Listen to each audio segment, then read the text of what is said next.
Hello everyone, welcome back to AC canvas to a new video. তো কিছু update দেওয়ার জন্য, স্পেশালি বিপিএসসি টিআরই 4.0 এর আপডেট দেওয়ার জন্য আগের দুটো ভিডিওতে তো এস্টেটের সার্টিফিকেট রিলেটেড আমি ভিডিও দিয়েই দিয়েছি তোমাদের।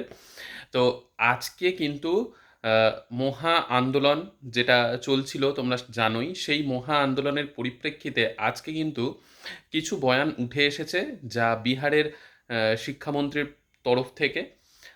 কারণ বারবার, কারণ এই যে বিপিএসসি টিআরই 4.0 এবং এস্টেট, তার আগে দুটো অলরেডি হয়ে গিয়েছে, যেটা 2024-এ এবং 2025-এ, এবং তারপরেও সুযোগ দীর্ঘদিন ধরে, শুধু দীর্ঘদিন বলা ভুল হবে, বছর ঘুরে যাচ্ছে কিন্তু আর নিয়োগ হচ্ছে না।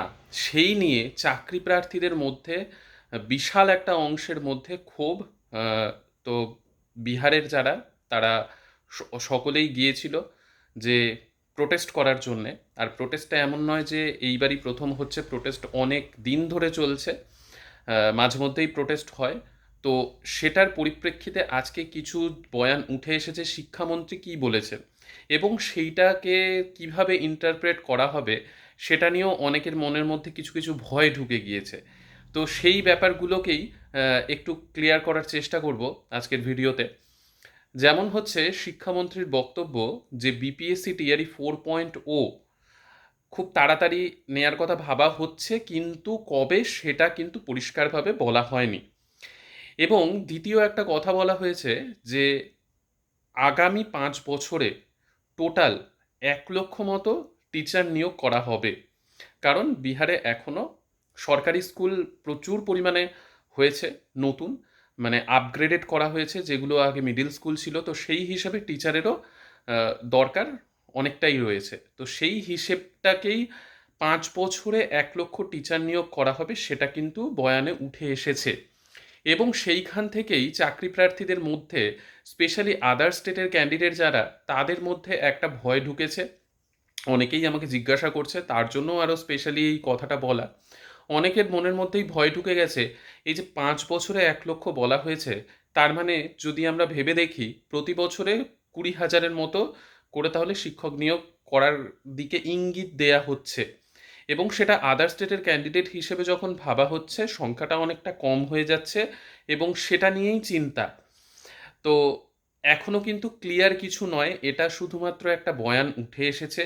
কিন্তু বিপিএসসি টিআরই 4.0-তে যেই সিট সংখ্যার কথা বলা হয়েছে, সেইটা কমবে কি বাড়বে, কারণ আগের শিক্ষামন্ত্রী চেঞ্জ হয়ে গিয়েছে, আগে সব মন্ত্রী চেঞ্জ হয়ে গিয়েছে, যেহেতু নতুনভাবে মুখ্যমন্ত্রী আবার চয়ন হয়েছে। তো সেই ক্ষেত্রে এখনই কিন্তু ক্লিয়ার করে বলা বা এখনই মনের মধ্যে ভয় ঢুকিয়ে নেয়ার সেরকম কোনো কারণ নেই, সেটাই বলবো। আহ, আর হ্যাঁ, এটাও ঠিক যে টিআরই 4.0 এর পার্টিকুলার কিন্তু কোনো ডেট বেঁধে দেয়া হয়নি। শুধু বলা হয়েছে যত তাড়াতাড়ি সম্ভব এর ওপর একটা ডিসিশন নেওয়া হবে। এবং সেই ডিসিশনটা কি সেটাও পরিষ্কার এই মুহূর্তে সত্যি বলা চাপের হয়ে যাচ্ছে। এবং বিপিএসসি যে ক্যালেন্ডার এর আগে দিয়েছিল, যে এইখানে সেপ্টেম্বরের কথা উল্লেখ করা রয়েছে, এবার সেটাও অনেকের প্রশ্ন যে সেই ক্যালেন্ডার ওয়াইজ কি হবে।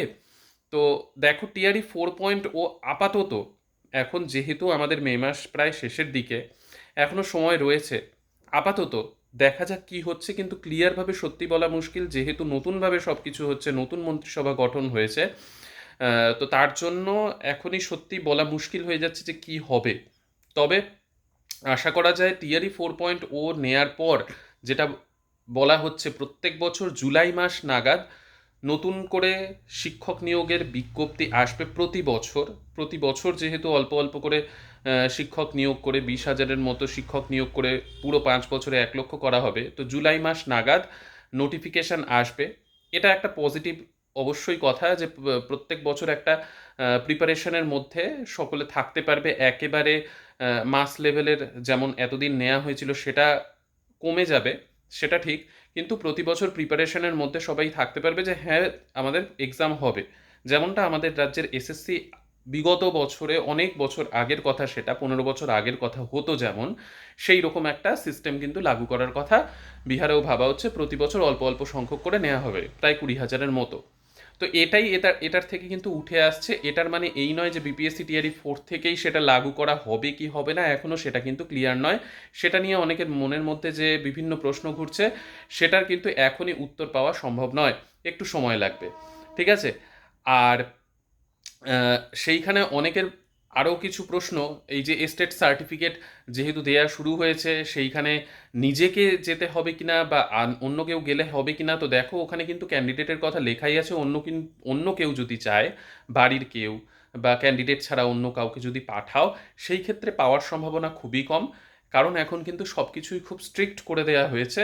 তাই যে ক্যান্ডিডেটকে বলা হয়েছে সেই ক্যান্ডিডেটেরই যাওয়া, এবং যেই ডেটে বলা হয়েছে সেই ডেটেই নেওয়ার চেষ্টা করাই সব থেকে ভালো হবে। যদি একদিন দুদিন থাকতে হয়, থেকে দুটো ডেটের একসাথে নিয়ে আসার চেষ্টা করো। আর যদি গ্যাপটা অনেকটাই হয়, তুমি পরের ডেটটায় গিয়ে আনতে পারো, সেই ক্ষেত্রে তোমাকে কিন্তু রিকোয়েস্ট করতে হবে। ঠিক আছে? তো এই হচ্ছে ব্যাপার। আহ, যদি এই সংক্রান্ত তোমাদের আর কিছু কোয়ারিজ থাকে আর মনের মধ্যে বেকার চিন্তা বাসা বাঁধিয়ে কোনো লাভ নেই আপাতত। তোমরা প্রিপারেশন তো নিতেই হবে, তা বাদে কোনো রাস্তাও নেই। আগেও যেমন বলেছিলাম, তো সেই মতো নিতে থাকো।